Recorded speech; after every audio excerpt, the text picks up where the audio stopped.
agricultural education and the Canton FFA.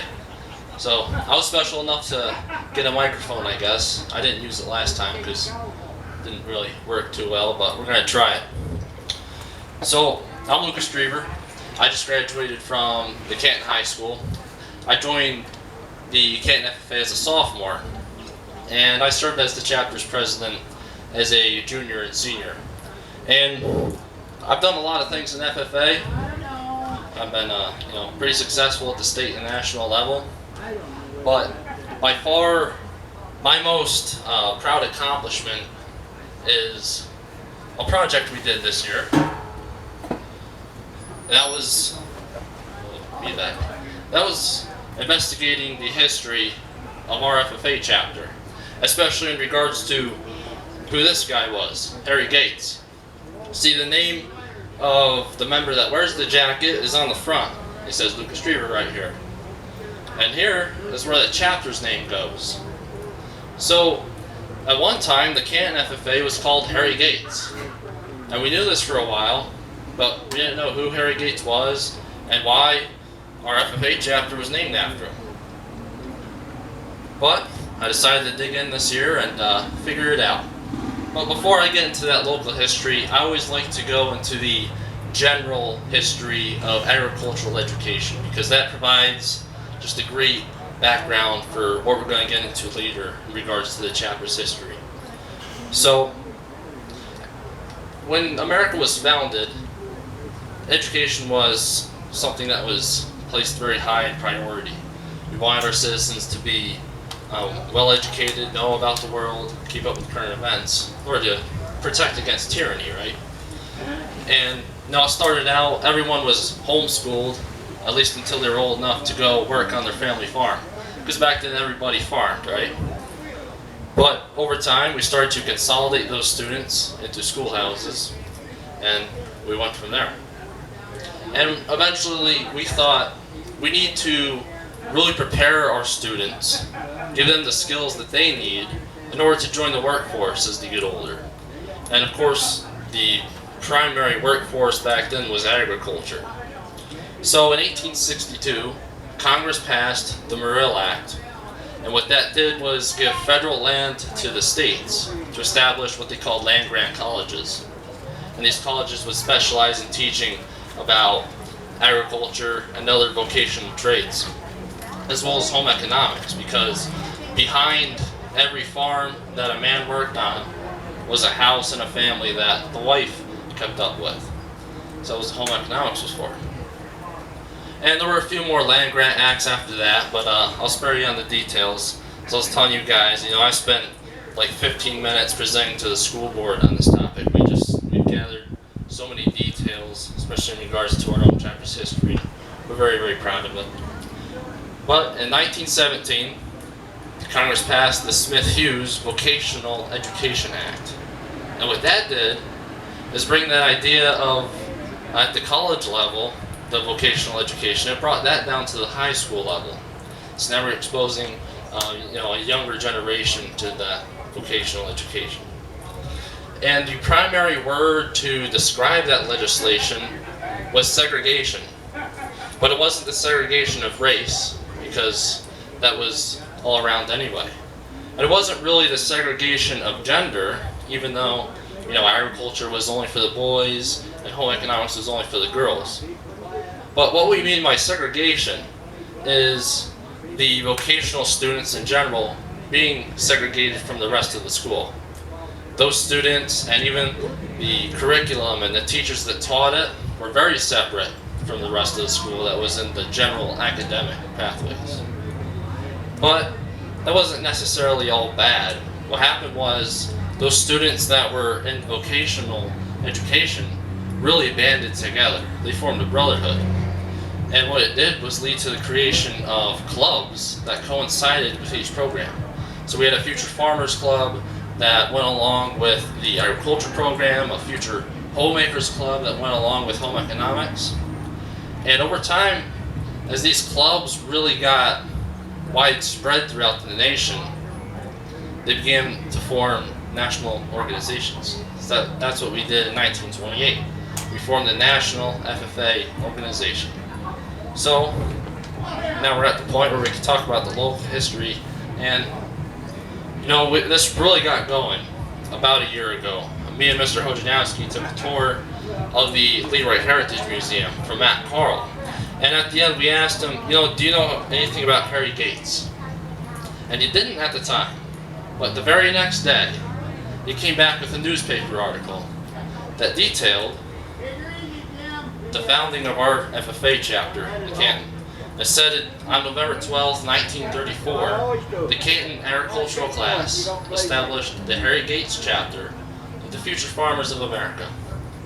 And it didn't really provide any clear-cut answers to our questions of, who was this guy or anything like that.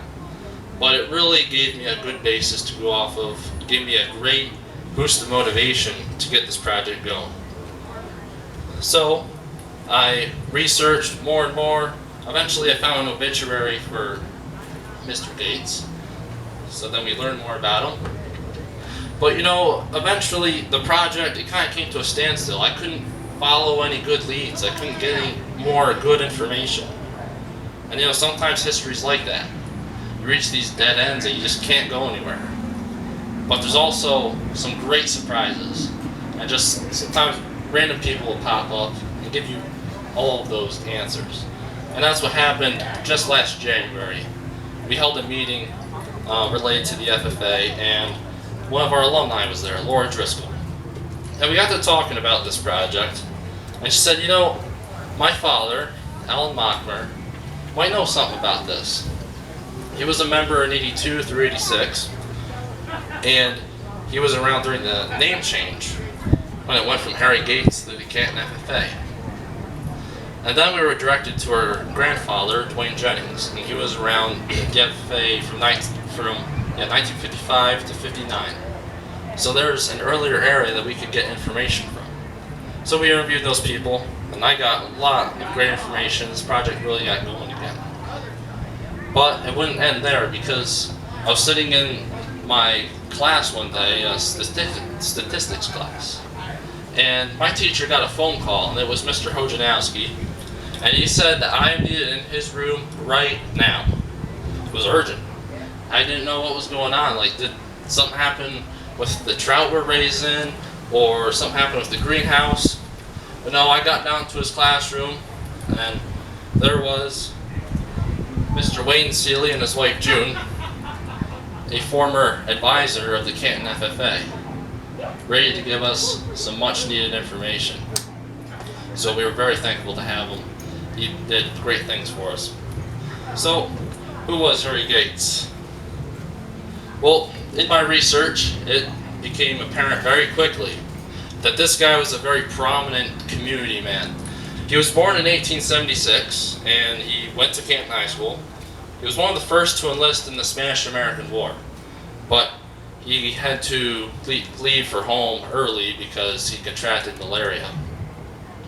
And he always involved himself in the community, always involved with the school and education. He is quoted as never missing a local football game. He was a trustee at the Robert Packer Hospital, a cashier at the Farmers National Bank of Canton, the vice president of the First National Bank of Canton, and he was president of the school board for 18 years. And another interesting thing, he's credited with bringing thoroughbred Holsteins to this area. Now, if we step back for a minute, forget about all the FFA stuff. Think about how impactful that would have been to our local area, bringing Holsteins to the area. So it's a very interesting thing to think about as we walk to the Detroit Fair today. How impactful Harry Gates must have been on our local agricultural community. Now, at this point, I still didn't really know, who is this guy? Obviously, I didn't know why our chapter was named after him, but I didn't make the connection at the time. But Mr. Seeley told me that being on the school board, Harry Gates is the guy who advocated for Canton having an agricultural program. He must have thought, we have this Smith-Hughes Act, we've had it for a while, and all the other schools around us have agricultural programs. They all have FFA chapters, so we should too. And in 1931, Canton got an agricultural program, and they hired Mr. Kermit Hess to be the teacher. And then a few years later, in 1934, we established the Harry Gates FFA chapter, and again, Mr. Hess advised over it. That wasn't me. Alright, and Harry Gates died in 1938, so it was just 4 years after the FFA was established. So you got to see a little bit of it, but I always like to see it really lives on. Now, back then, in the early days of the FFA, most of the students, they were of course boys, and they came from a farming background, because that was just everywhere. And a pattern we see is that the health of a chapter tends to follow the health of its advisor. And Mr. Hess, he faced some health difficulties in the 1950s and 60s, and it kind of led to a downfall in the FFA for a short time. The school hired Mr. James Ziegler as a part-time ag teacher to help out, but he eventually left to do guidance office work. But Mr. Hess, he retired in 1968, and they held a retirement party for him up at Dunbar's Pond, and the boys drag raced their farm trucks because the pond was it was dry at the time; it was still being built. And when all the boys left, Mr. Hess, he cried because he was leaving behind something really special to him. But he seemed to be a very, very good agriculture teacher. Health just unfortunately got in the way, but he really did seem to be a very good leader in the Canton agriculture program.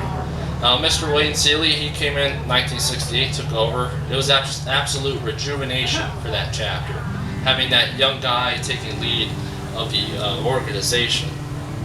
And he mentioned how less and less students were coming from farms, so he had to tailor his education to that. They had to work outward from production agriculture. He calls it plows, cows, and sows. Now he stepped into environmental science and more public speaking. And so now going on to the name change, when it got to Harry Gates to Canton FFA, Alan Mockmer, he was a freshman in 1982, and it was right before school started that year that they had a meeting up at Lamb's Lookout. They had a corn roast there at night. And the older students brought up, we should probably change our name to the Canton FFA. The reason was, none of the kids knew who Harry Gates was, and they would go to these events where other chapters were, and those other chapters would see the name Harry Gates, and they would ask them about it or even pester them. And, the students could never provide an answer on who he was. So they proposed a name change, and it seemed that it was an overwhelming majority voted for the change. But Mr. Mockmer told me that for the record he voted against it. But that's how the name changed, and Mr. Seeley, he experienced some similar things to Mr. Hess did. He ended up having some health issues in the 90s, so the chapter went downhill again. And it was a little rocky for the last few years. It was in 1997 he had to retire, and the chapter just dissipated because they didn't hire a replacement for him, no one that would take over the FFA. And it wasn't all his health that led to the downfall. He also talked a lot about how there's just an overall lack of membership anyway, a lack of interest and participation, and he talked about a lack of discipline for the newer generation. And that's something we saw more widespread than just FFA, because the Canton Future Homemakers of America failed in the 80s. The Future Business Leaders of America failed in the early 2000s, so it was all over the place. Fortunately, Dr. Giannone, our superintendent at the time, in 2002, 2003, he advocated for bringing back the agriculture program in FFA, and he had Mr. Hojnowski, he recruited him to be the advisor. And again, it would never be the same. Less and less kids coming from farms, so more and more things that weren't strictly production agriculture. So that's the summary of the history of the Canton FFA. I hope that there are some younger men and women that will take an interest in the FHA and the FBLA as well, and hopefully get that reinstated like the FFA was in Canton. In today's world, we have so many problems in our educational system. I think our students need organizations like these. It's a place of belonging, a place where they can get some common sense and some good hands-on skills. I think we should restore that trifecta of FFA, FHA, and the FBLA. So, that's about it. If there's any questions or comments, I'm more than happy to take them. I appreciate you being here. Does anyone have anything? Thank you guys very much. Appreciate you coming out.